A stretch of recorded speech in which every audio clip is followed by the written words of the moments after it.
of our emotions are legitimate and sacred. Not being able to express it is the danger. I started prioritizing crying during cancer because so much had built up. So I don't see that at all as a sign of weakness. When I was diagnosed, I have to be very careful how I put this. The first thing I felt was relief because I said, finally, I can stop. I can get off this train. Now, there's nothing like a diagnosis of a very serious cancer to make you stop. Well, you listen, there's always an opportunity to cry. We can cry together. Let's do it after this. You're incredible. You are loved and you are enough. Thank you. Just as you are. You don't have to do anything. You don't have to do anything to earn that. That's who you are deep inside. Now we have to take that retreat together, okay? I mean it. You have to make time for yourself. Yes, not just other people.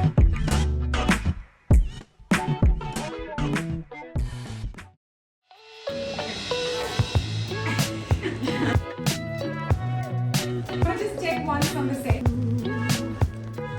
Loves it. Can I see a picture? Rolling, right? Close the door. Yeah. Let me start by saying that I'm very excited to have you here. So welcome to I Candid think I'm more Confessions. excited, Really? honestly. I swear, we were communicating on social media, which I don't do a lot of that. Okay. But I've been following you, and I don't know why I felt this weird connection, right? Is that the creepy? Does that same- creep you out? No, it is exactly the same with me, Lisa. And when I was reading your book, I want to start And by the way, I'm very happy to hear that you read. Yes, as of well. course. And I your don't want to book sound like a came with a snob, lot of but, recommendations also. Good. And I'm glad that I read it because A, you're a great writer, and two, there's so much that I got to learn from it. And also, I felt that there were a lot of similarities, and that makes me feel more connected to you. For example, the time when you were diagnosed the first time, and you went Yeah. to this doctor and you asked him, "Can I get you some water?" Yeah, I know, because he looked like he was about to pass out. Which is amazing. I thought I was the only one who cracked jokes. See, this is why we need to do this. And Yeah. we need to also communicate more. I mean, I often get that question. I don't know if you do as well. That tends to be the most popular question. Like, what was your reaction when you were diagnosed, right? Yes. And I always have to actually pause and take a moment. Because first of all, I want to try to be authentic in what I say. But I realize that, sometimes when someone's asking you a question, there's something that they want from you, or they're expecting to hear something that either comforts them or something that they can connect with. But my journey has been so absurd and very individual and eccentric in a way that I really own. That I have to pause. Plus, I want to put myself genuinely in that place because time has gone by. Now, I was diagnosed in 2009. And I'm so glad that I actually did chronicle it and write about it because when I look back today, even I think that some of my reactions were absurd. But human nature is that, isn't it? Yes. I was really reacting from a very genuine place. And I really honestly felt that I knew I wasn't going to die. That was the main message. But I also knew it wasn't going to be easy. But I also felt the surrealness of my situation. And when I was sitting in this tiny closet-like space with this hematologist that I remember him very clearly. He looked like a rabbit. He was very white and he had this peaked little face. And he was not very sympathetic. That was not his thing. He didn't have great bedside manner.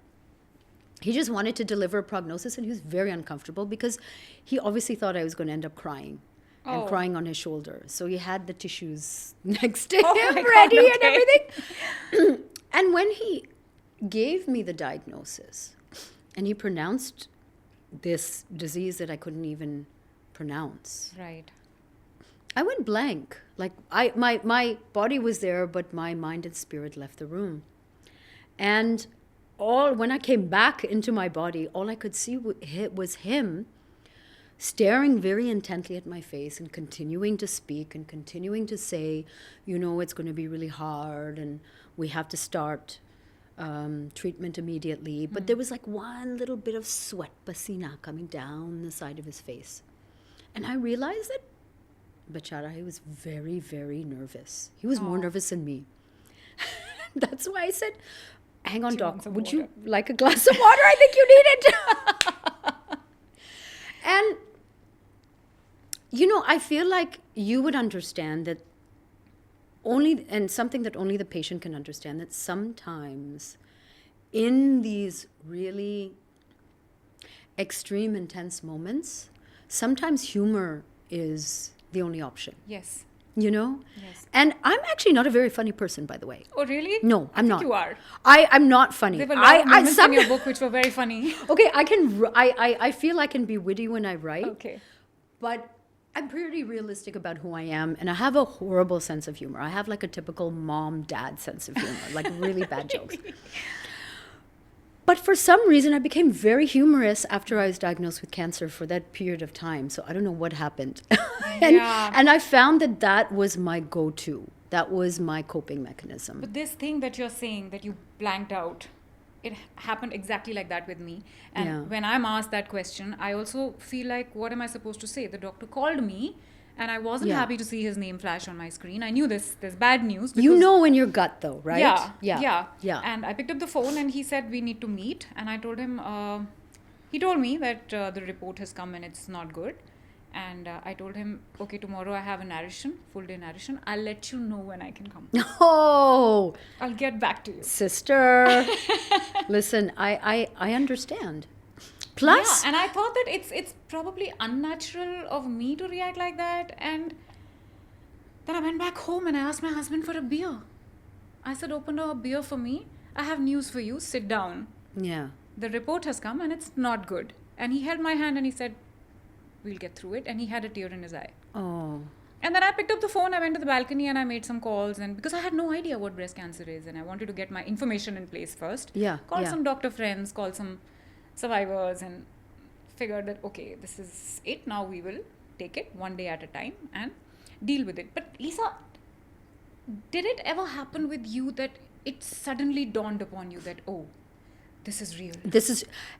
I was reflecting on that as you were saying this, because first of all, I mean, they say that there's those stages of, shock and then grief and then anger and all of that.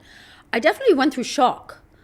I don't know about the grief and the anger, or maybe I suppressed it. But I also went into like this coping mechanism that when I reflect back on it, I feel like, oh, maybe this is why cancer happened to me, so that I could see myself so clearly, so that I could see my patterns and my habits and understand that I've been operating for most of my life from almost like a fight or flight survival mode. I guess, What do you mean when you say that? What kind of pattern? So, having been thrown into this crazy industry at 16, and again, on the back of very traumatic circumstances, and also very unexpectedly, accidentally. I really do call myself always the accidental actress / model, or whatever label you want to choose, because it really was unanticipated. I never planned on this profession, but, I went along with it. So, because I was alone from the age of 16, I really had to learn how to take care of myself. I had to manage myself. I wanted to take care of my parents because they were also going through a certain amount of trauma at that time. So I never wanted to burden them with anything. So I tended to just take whatever was going on and swallow it and sit on it. And not ask for help. And that worked for some time, but ultimately I feel that, it was in my 30s that I started to realize that I need to unpack all of this stuff that I've been sitting on. And this has been a very unhealthy way of living, a profoundly unhealthy way. Plus, I would lose myself in work and keeping busy. That's how I would distract myself. So I was a workaholic all through the 90s, because I would just go from set to set to set and living on planes and stuff like that. And, the irony, of course, is that in the society we live today, that kind of behavior and those patterns are awarded and applauded. Yeah. Oh, look at her, she's so sick and she still showed up. And then a doctor would come and then give you an injection and everyone's like, wow, she's amazing, she's so strong. Start feeling that this is the normal. And you start feeling that this is normal. This is great, yeah. Part of it is the industry that we're in, and part of it is just society at large. And I'm here to say that that is so profoundly dysfunctional and unhealthy. And it's taken me years now to shed myself of those patterns that were set from the age of 16 of like, keep pushing through, keep working, don't ask for help, always appear strong, always appear like, hold your emotions in.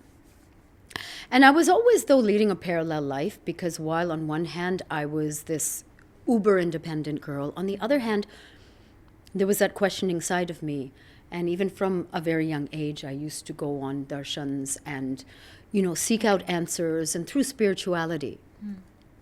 But those two sides of me never met. They were running in parallel, which created almost like a fracture inside. It's almost like hearing voices, two very different voices. Like, keep working, do this. And then the other side of me is like, let go. Prioritize yourself. Yeah, prioritize yourself, let go. Live in love, embrace love, don't be so hard on yourself. So it becomes schizophrenic in your head. So at what point did you actually come to this realization? I mean, was it a journey, a transitional journey? Yeah, I wish I could say there was epiphany? one revelation. I think it started in my 30s. And it started actually when, because I left India at 31 just to find myself, actually. Like, I was obviously leading a very happy, comfortable life, but something inside me was deeply unhappy. And I started listening to the voices that were calling me away, were saying, listen, you are not just this. This is not just who you are. There's so many more layers. Why don't you go away to discover them? Okay. So that's what I did. I relocated to the UK and started this journey of self-knowledge and all this stuff. But it took time. It took a lot of time. And even as I was doing all of this, really managing to make that shift that I knew would be good for me. Because look, I'm a bit of an introvert. I like my quiet time. I like to read and write. I like one-on-one gatherings. And everything about the industry that I'm associated with was the opposite. Right. And it was bringing out something in me that was Which was actually not natural, maybe. which is not natural to me. And so it took me so long to kind of surrender and start saying no and start being more authentic, listening to myself. And it's not easy because there's too many voices saying, you should be happy, you're a part of this, and why are you saying no to this, and all of these things. And I'm here to tell you that it is the most important voice is the one inside you. Not the million ones up here, the one down here in your gut. That is the single most important voice. That voice will never, ever guide you wrong. And I was working towards there, but then cancer happened. And you know what I thought? And I always say this, and I don't know if you can relate. When I was diagnosed, I have to be very careful how I put this. The first thing I felt was relief. Okay. Because I said, finally, I can stop. I can get off this train. Now, there's nothing like a diagnosis of a very serious cancer to make you stop, full stop, step off of the train tracks that you've been on, and really examine your life and completely rebuild your life. And that is what I'd wanted to do for many years. And for some reason, because we are creatures of habit, because it's really not an easy thing to do, even though I was being pulled in a different direction, I was still on that train track. That train was pulling me along, and I couldn't find a way off. And the weirdest thing is that cancer gave me an excuse to step off that track and find a different path for me. Get on to a bullock cart. I was like, okay, I'm done. I'm done with being on like this speed train. Fast train, yeah. Yeah. But did you ever feel bouts of crying Yeah, And for what sure. what were the thoughts in your mind at that time? I mean, I know that Yeah. I've read so much about your journey, and I've heard a lot of places where you've spoken, and I know that you've been very very strong about it. And I don't know, I feel strong is the wrong word, but Yeah. you've just like been very okay with it, so to speak, more or less. But did you have any periods of time where you just broke down and you felt sorry for yourself or sad about it? So, Chhavi, in my personal vocabulary, crying is super healthy. I prioritize crying. I try to cry once a week. I really do. I feel it's such a healthy catharsis. And sometimes the crying meditation or the crying practice, just like you have a yoga practice, is just about letting go of whatever you're hanging on to. And I don't even need to know what it's associated with or anything. So I started prioritizing crying during cancer because so much had built up. So I don't see that at all as a sign of weakness. I really see vulnerability and crying as a huge sign of strength. I'm so happy to hear that, because I mean we've all been just brought up saying that you should not cry and you should not cry in public. I know. And what is wrong with that? Again, we've got to. Mwah. I'm sending, I know. We have to. Maybe we should do a crying session now. We should share with everyone how cathartic it is. To be a well-rounded. Oh, you're going to make me tear up as well. I love it, but I think it's beautiful, and we have to find our own way to be a well-rounded human being. All of our emotions are legitimate and sacred. They're really sacred. So we sometimes just need a safe space to express it. Yeah. And not being able to express it is the danger. That's, sitting and Do you and have just... a safe space where you can express these emotions? Yeah, I mean... Can you get some tissues, please? Yes! We'll have a cry session. Oh, my darling. No, honestly, I feel like I can feel you. And it's so important to just let it go. I mean, it doesn't matter, my bathroom, my bedroom. It doesn't matter. My kids, you should ask them. They're like, oh, now mama's crying again. For no reason. And sometimes we cry from joy. Yeah. Sometimes we cry from joy. Yeah. You know what's really interesting is I started doing alongside these special meditations. Yeah.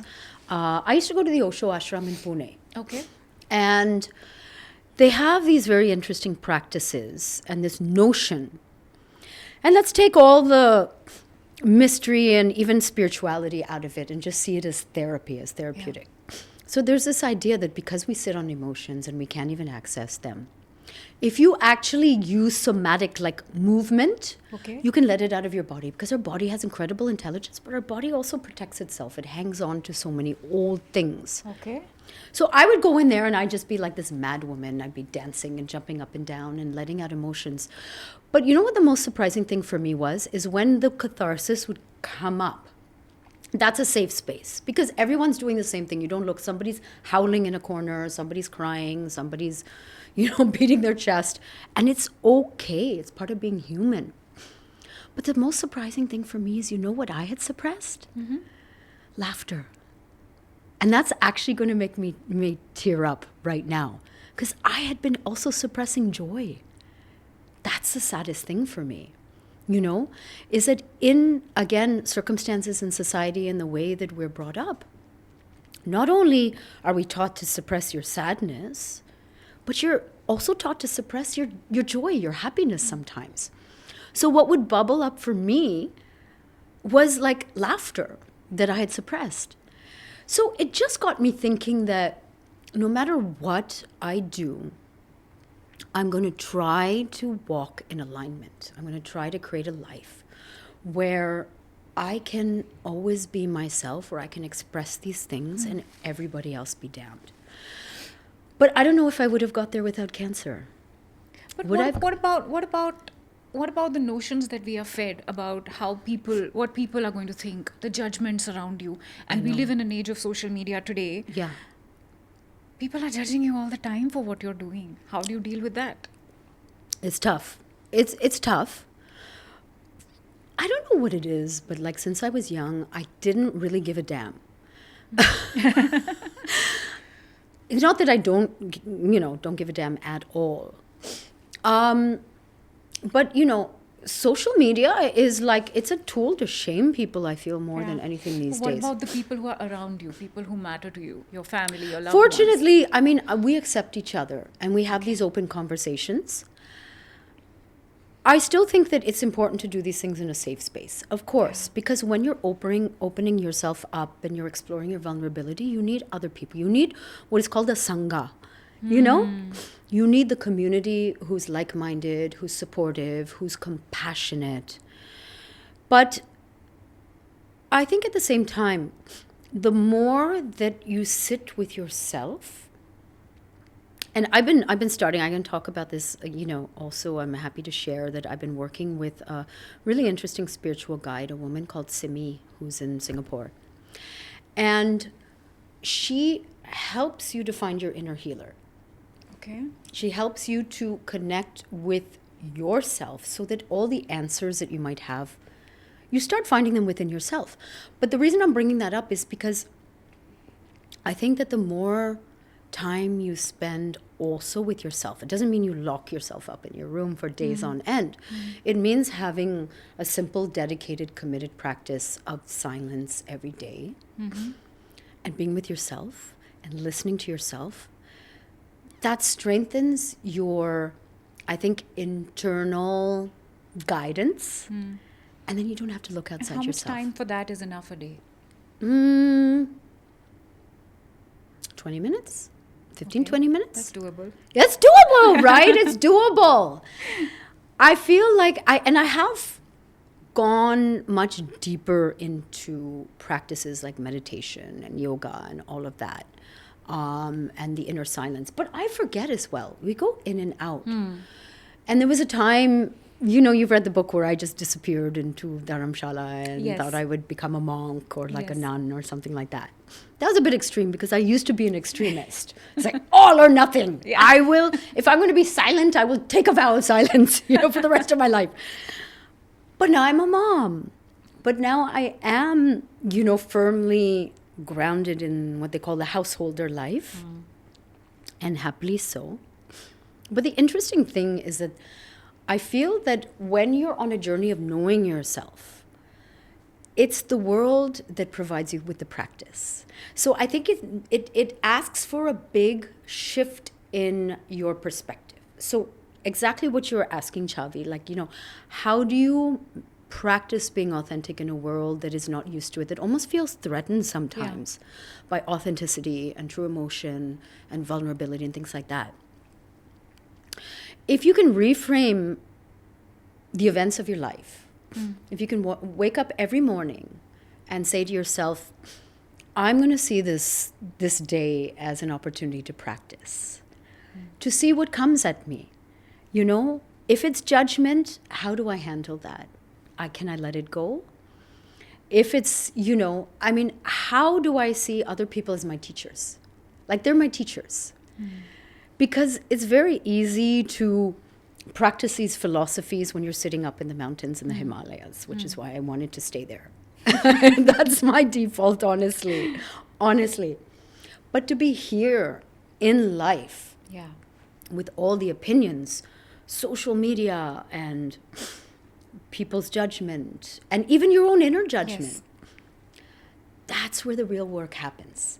But we have to then wake up and say, today's a great gift. It's an opportunity for me to see how am I going to react when somebody comes at me and tries to shame me or tries to judge me or I'm judging myself.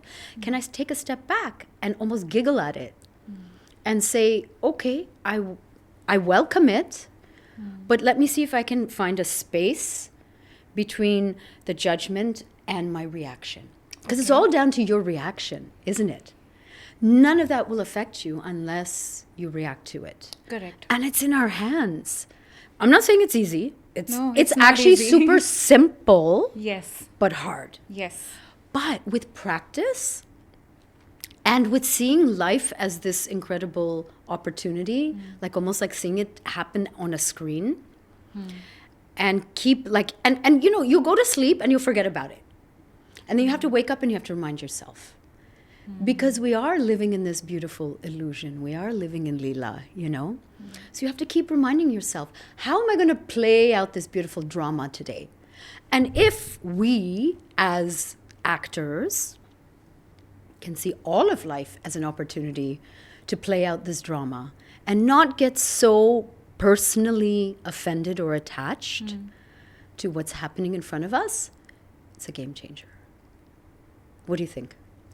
You know, that's a lot to think about. I know it's a lot to process. Yeah, and I get it. And I want to say that I understand what you're saying, but I don't completely understand it. I understand it on a very peripheral level, but definitely something that I want to think about more and, you know, reflect on it. It takes more. practice. You know, there are some things that honestly can't be captured in words. Yeah. So it takes a little bit of practice in that embodiment. You know, I mean, let's think of a scenario when somebody is, like I said, is judging you, Yeah. you know, for whatever, for what you're wearing, for how you're reacting. First of all, there's two stages of judgment. There's that person, and there's what we think that person is Yes. saying or doing in our own head. Yeah. What can we control? We can control what's happening in our head. Actually, we are judging that person too. And we're also judging them. The she's judgment goes. saying. Yeah. So, you know, the other thing is that I realized, which was a game changer for me, and it's kind of simple, but like, we don't have to believe everything that we think. Everything that is passing through our head, if we see it as passing weather, like Yeah. wedding formations, you know, weather formations, like clouds passing. Oh, now it's like really storming. It means there's a lot of negative thoughts. So it's kind of like a beautiful sunny day. There's one fluffy cloud Wow, passing that's through such the a nice sky. analogy. So if we really come from the philosophy that I don't have to believe everything that I'm thinking, it's not all true, it starts losing its grip on you, you know? And then you can start witnessing what's happening. You can just start watching quite peacefully. You can, and that's what I mean by the space.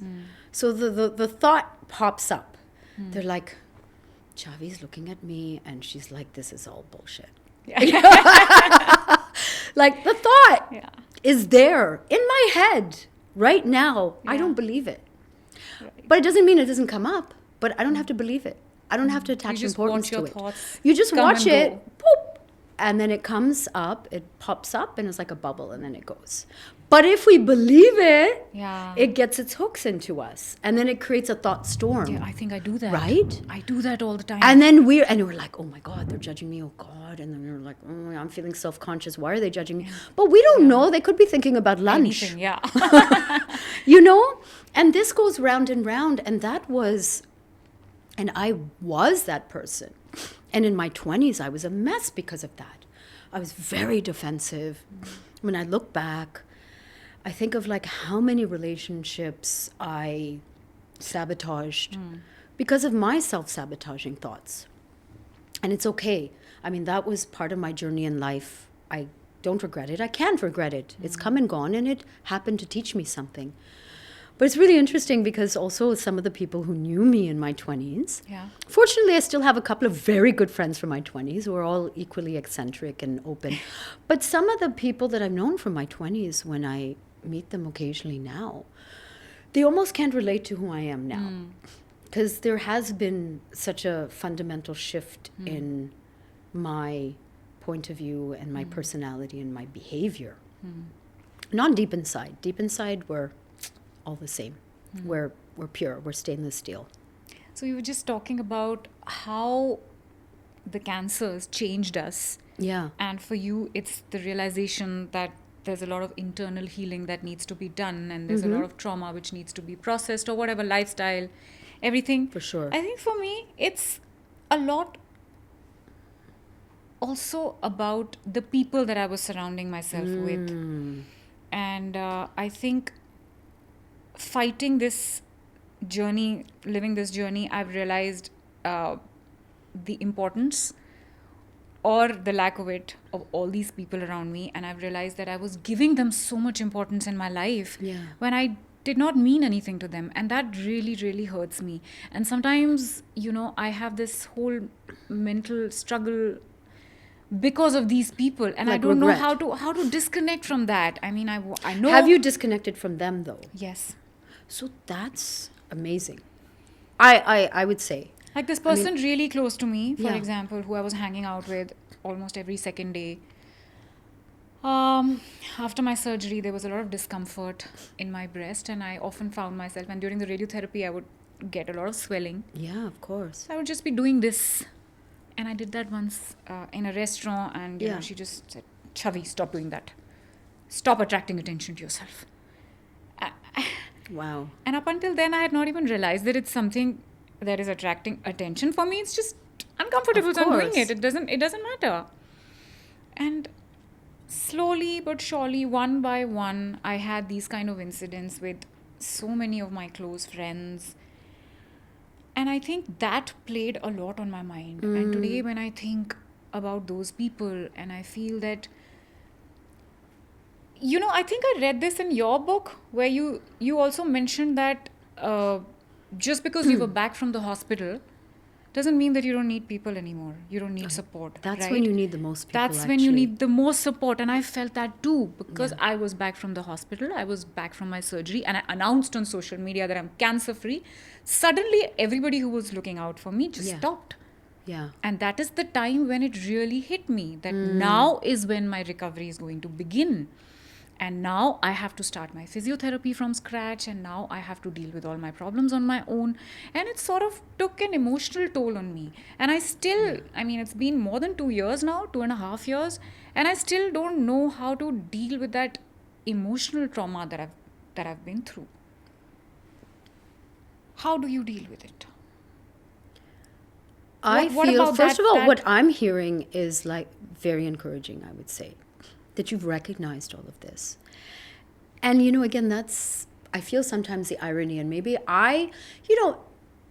maybe I like to reframe these big, extreme experiences in a way that makes sense for me. And even if I'm being slightly delulu, it's okay because I'm reframing it in a way that will create something positive, so something positive comes out of it. So it's amazing how these experiences, like being diagnosed with cancer, or perhaps losing someone that's close to you, or anything that takes a big emotional hit, it's amazing how it clarifies things, isn't it?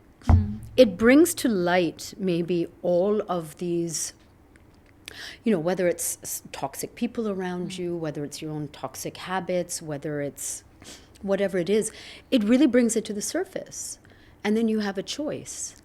It's almost like it's right in front of you, and then it's your decision. Can I drop this? Can I let this go so as to allow something more aligned with who I am to come into my life? That's how I see it. And that's how I've reframed it, you know? I've also dropped a lot of people along the way. And today I can say maybe at that moment there was some regret, or you feel some sentimental attachment, or you feel some resentment as to why, as he said, why did I give so much of myself to this person and then they were not there for me when I really needed them? I've let go of all of that now because with time I've come to understand that in letting them go, and with blessings, right? Like with blessings, you know, please like go on and have a great life. They've made room for something even better. But it takes time to see that. And maybe you need some faith. You know, we don't sometimes bring up enough about that topic around dealing with cancer because faith is a slightly misunderstood thing. Item. And, you know, taken to an extreme, anything taken to an extreme is not healthy. Faith taken to an extreme is not healthy, in saying that maybe I won't even do the treatment or whatever it is. And in India in particular, faith can be abused. But I think that faith, which is that standing in a place where you understand that there are forces bigger than yourself, that are benevolent, that are also looking after you and you only have to call on them, that's how I see faith. Okay. So faith, when you're dealing with something like this, which, as you said, is, look, with cancer, you deal with the diagnosis. That's a shock. Yeah. You deal with the treatment. That's a huge shock. And then you deal with the after effects of like coming out of it. And I always say the real healing happens when you come out of the hospital. Yeah. Because how do you rebuild yourself?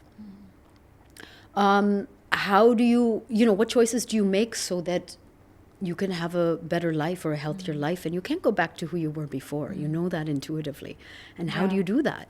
It's really challenging. But that's, I think, where faith comes in, or like a belief system comes in. However, whatever makes sense to you. To say that, okay, somewhere I have to believe that now moving forward, things are going to happen for the best. That now I see things so clearly, I can't go back. Right. But that's happened in order for me to make my life better. And I'm here for a reason also. Like, we're also here for a reason. Yeah. We also survived for a reason. If you want to put it very point blank, we survived for a reason. And that's also like, we're here to fulfill then also our mission. Well, and it doesn't always mean for a survivor that you have to go out there and do a lot of public service necessarily, right? Even just like going back and being a better mother, being a better partner, being a better human being is more than good enough. So I tend to think that sometimes faith it's a tricky subject, but I know that my faith helped me through it. Not exclusively, But I not think exclusively, the way- but you mix it together. Well, let me say one thing, sorry, is that I was very fortunate to actually, I was part of a clinical trial that I haven't spoken of much after I relapsed, because I relapsed once. Right. And somehow or the other, this person found me and said, we're looking for someone with exactly your profile, who's relapsed once from multiple myeloma. And we're doing a very important clinical trial in a new field of cancer treatment, which is immuno-oncology. Okay. So as opposed to using chemotherapy, immuno-oncology just boosts your immune system.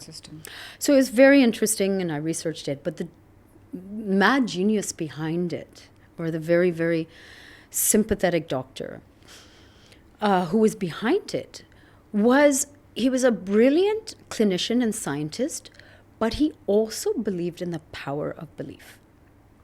So imagine this, when they would infuse me with this special kind of infusion that would go into my body, they were actually injecting me with malignant cells.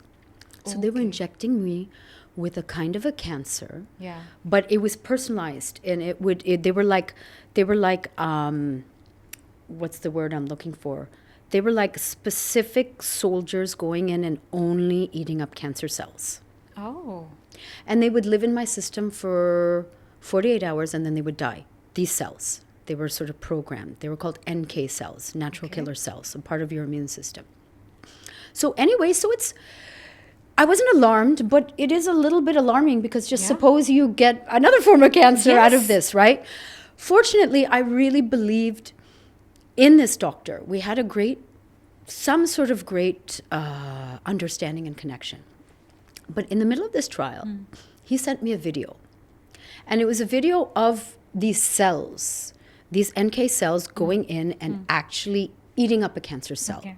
And he said, I want you to look at this, Visualize it, and put it into your body, and believe that this is what's happening in your body. Now, this is a doctor, a very renowned hematologist, telling me that. So this is another aspect of belief and faith. Yeah. And not at the expense of taking the treatment or doing the trials or going through any of that. I think they can work together really beautifully. I think we need that. We need the science, and we need the combination of both. Yeah. So when I was going through my treatment, like you also said, that you just knew that you won't die. Did you have the same feeling? Yes.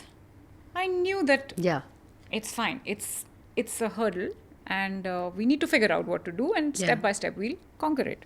That thought of dying never occurred to me. And it's like the way I look at faith, and there's an analogy that we say in Buddhism, where when you get out of your house to get to a certain destination, do you ever feel, oh, what if I don't get to that destination? I have to go to the market to buy coffee.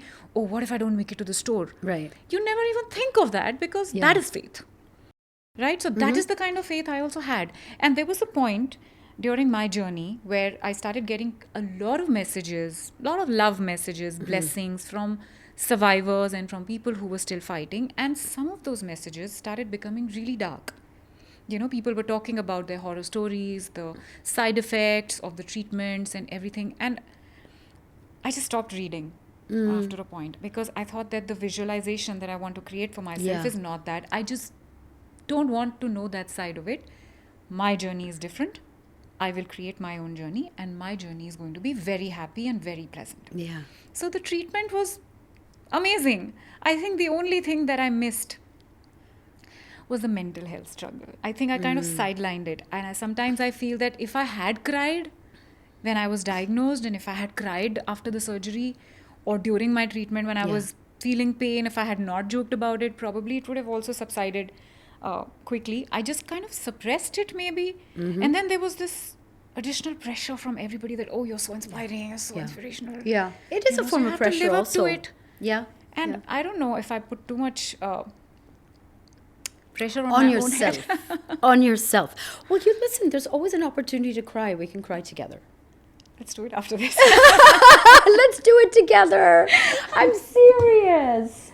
It's a beautiful thing. And I really do hear you on that, because that was me during my first round. It was the same thing, you know. It's not even other people. I created these unnatural expectations on myself. So I did not cry as much as I should have. Yeah. And I feel like that when I relapsed, that's why I felt like I'm missing something. There's something I'm missing. Yeah. Something. So I really took it like that. There's a message. Okay, you have healed this much, but there's some more work to be done. There's some more work to be done. Yes. And I realized that was with the emotional aspect and nutritional and stuff like that. But I think that in everything, I really believe there is a strong mind-body connection. Yeah. And the root of many diseases can be found in the emotional body or in the mind. That's my belief system.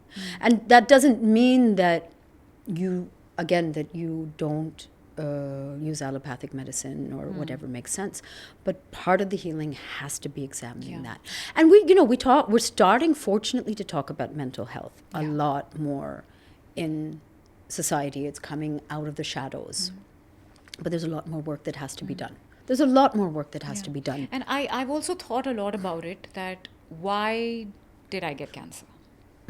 Okay, I was relatively eating healthy. I breastfed both my babies. I had healthy pregnancies. They were not late pregnancies. I did everything by the book. Yeah. Then why me? You know, and any other woman at my age with the same kind of lifestyle is not getting it, but I got it. Yeah. So I feel the only answer that I find is it has to do with your emotional health.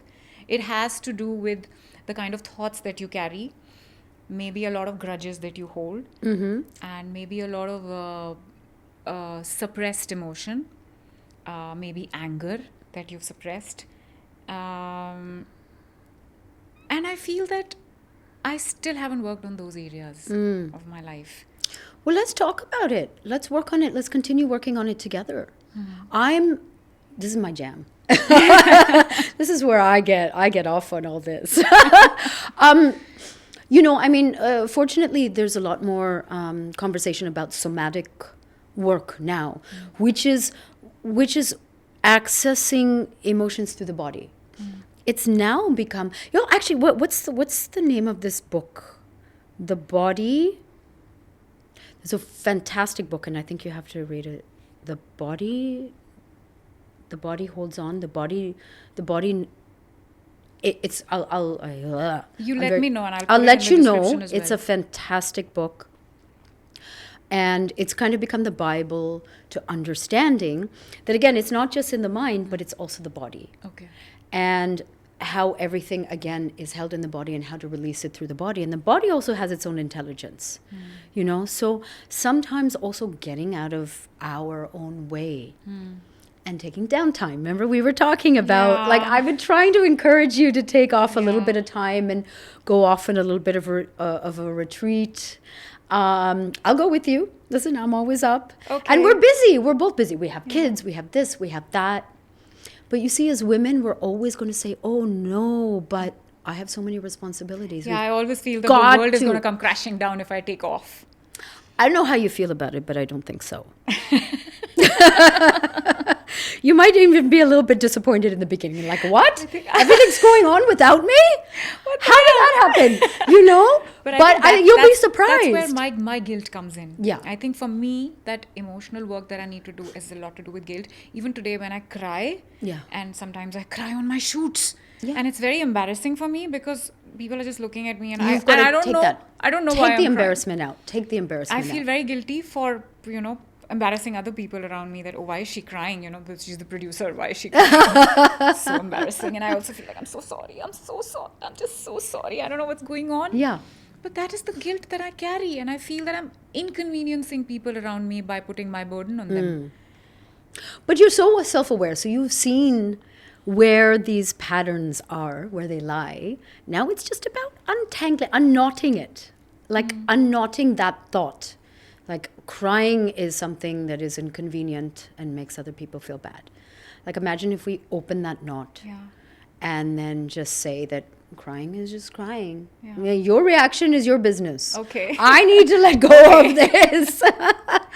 And give yourself permission. It all has to start from you, from inside you. But I mean, this is so healthy to have this discussion. And I mean, for me, this is a lifetime of work. But I know that I have come a long way from where I was. And that's why when people ask me, are you okay? Where are you? How's your health? It doesn't even occur to me anymore that I would relapse, because officially speaking, Yeah. I've been diagnosed with an incurable disease, Yes. right? And I'm still on medication. I'm on lifelong medication. But it never occurs to me. In my head, I'm cured, because I also feel that I have addressed a lot of the really core issues Okay. that were connected with my cancer. Not to say that that's the only trigger, but for sure I know that it was connected with my cancer. But they call us, have you heard of the onion effect? That when you start working on yourself, you unpeel one layer and you're like, oh, I'm good there's another now. one. That's gone. Yeah. And then you're like, oh, there's like 50 more layers to deal with. That's okay. There's Yeah. many lifetimes to do that. Yeah. And I'm not in a hurry. It's like our farm projects. Never It's our ending. farm project is never, which we never were ready. discussing. And it doesn't have to be ready. I would actually be disappointed if it was it's ready. ready. Like, what do we do now? Next? let's pull something down and rebuild it. Because we both have our land projects. But being close to the land is very therapeutic, and nature. And I think starting to understand, because I was brought up very close to nature. And then I was transplanted into Bombay, which is far away from nature. And then I lived in a series of big cities, mega cities around the world that were all concrete jungles. And somewhere I realized that was also making me very unhappy. So it was like, I have to understand, I need these 3 or 4 basic steps. And one of them is actually getting rid of toxic situations and toxic people. Yes. I just cut it out. I don't make the time of day, and I'm unapologetic about it. I'm not mean. I try to give blessings when something leaves from my life, but I will be very stringent about closing that door. And then secondly, nature. It's like a non-negotiable. And even though I'm based in Dubai now, in Dubai, I know for most people's perceptions, especially when you go on a holiday in Dubai and you're just hanging out in Dubai Mall, you're like, yeah, there's no nature here. Yeah. But there is a lot of nature. So you have to dig a little further. And there's a beautiful alternative movement going on. And where we live now, we've got a beautiful park. We've got a lot of trees. I hear birds every morning. And so I feel like that perspective shift, when you've shifted your perspective and when you're in alignment and you're really looking for something, you manifest it. So of all places in Dubai, I found like a really holistic, kind of down to earth, very natural lifestyle. Wow.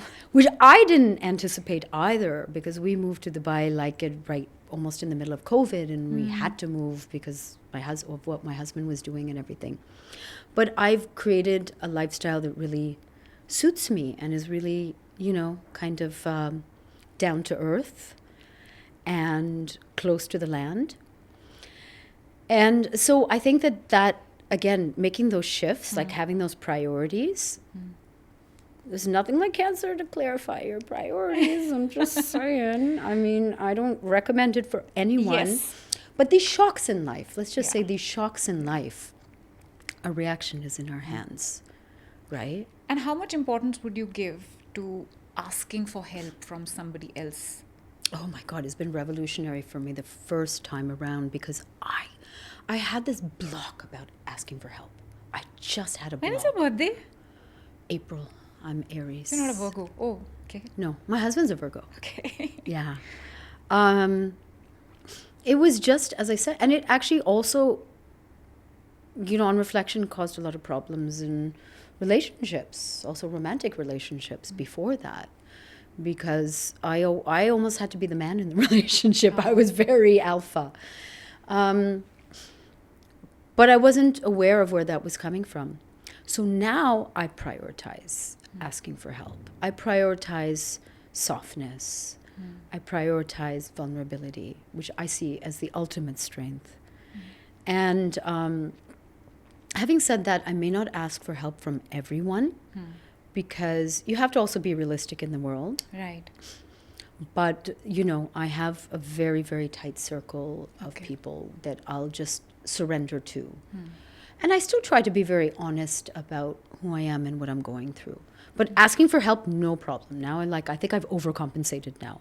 Okay. I'm asking for a lot of help. Help me with my suitcase, please. First, it sounds so petty. Yeah. But even that, I could never allow anyone to even help me with my suitcase. I think I still struggle like with this. it. Yeah. I have a broken back, but no, I can do it myself. No, I can do it. No, I can do it. Yeah. But what's a little funny and scary is the first words out of one of my daughter's mouth was, "I can do it." Oh. She was tiny. She was 8 months old. And I was trying to put on her shoes, and she was in her little baby voice, "I can do it." Oh my God. Which is so adorable, and she's still like that. But I actually look at her and I think, I'm going to have to do some work on this child to make sure that she doesn't end up like me. It's okay to be strong and independent, but alongside community is healing. That's why, for instance, the Buddha talked about community. What did he say? The three jewels are the Buddha, Dharma, which is the teachings, and the Sangha, the community. And, it's so essential. Why is that? Why is the community given so much importance? Because it's where we derive. They mirror us as well, and it's where we derive also our strength and compassion and support. So important. Yes. Anybody has any questions for Lisa? But thank you so much, Lisa. I think this was work that was needed for me. And I hope that this helps. No, but also you. I do find, I want you to know that I really admire you and your journey. And I really, really, again, sometimes there isn't the right words for it. Because I understand as a survivor, again, the pressure that other people put on you when you become a public face, when you become the public face of a particular cancer movement. And I want you to know that you're incredible. I want you to know that. And I'm going to actually probably tear up. You're incredible. You are loved and you are enough. Thank you. Just as you are. You don't have to do anything. You don't have to do anything to earn that. That's who you are deep inside. Oh, God. I have to give you a hug. And we have to take that retreat together, okay? Yes. I mean it. You have to make time for yourself. Yes. Not just other people, okay? Yes. Promise me. Yes. Promise me. Yes. Woo! This is a good session. We didn't even get into all the other stuff. Yeah. This conversation was What do much your kids needed. say? I'm just curious. How are your kids doing? Because when I was diagnosed, this is before kids. So I didn't have a journey with kids. I honestly don't know how I may have So reacted my quite younger differently. one was not even 2. Okay, he was too small. And Ariza was around 9. And she knew that I'd lost my nani to cancer. She had esophageal cancer.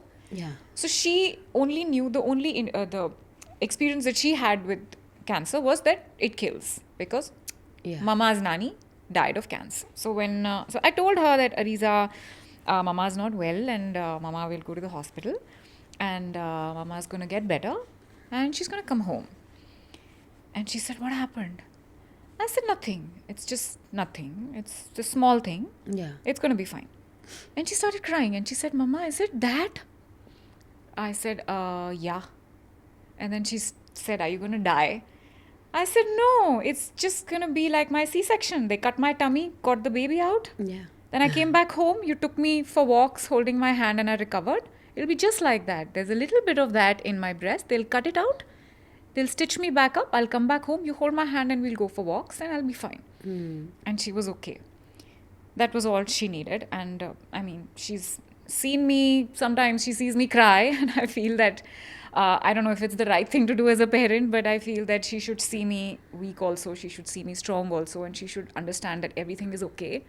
It's okay to be, brave at sometimes, and it's okay to be crying sometimes. And sometimes I just tell her that now is not the time. Don't come to me. Yeah. I'm going through a bad phase. Just give me Yeah. some space. Yes. And my little one, he thought I fell down in the garden while running, and I got hurt.